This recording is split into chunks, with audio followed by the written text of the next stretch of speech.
বাংলা সাহিত্য ও সংস্কৃতির প্রধান পুরুষ হলেন রবীন্দ্রনাথ ঠাকুর, যাকে আমরা ভালোবেসে কবিগুরু বলে ডাকি।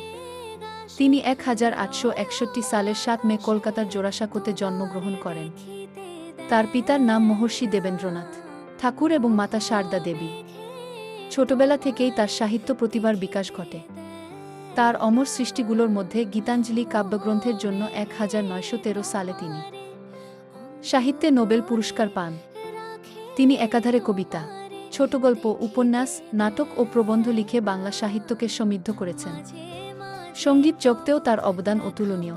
রবীন্দ্রসঙ্গীত বাঙালির আবেগ ও সংস্কৃতির অবিচ্ছেদ্য অংশ। শুধু সাহিত্য নয়, শিক্ষার প্রসারে তিনি শান্তিনিকেতনে বিশ্বভারতী বিশ্ববিদ্যালয় প্রতিষ্ঠা করেন। ভারতের জাতীয় সঙ্গীত জনগণমন এবং বাংলাদেশের জাতীয় সঙ্গীত আমার সোনার বাংলাও তারই রচনা। এই মহান সাহিত্যিক 1941 সালের 7 আগস্ট 22 শ্রাবণ মারা যান।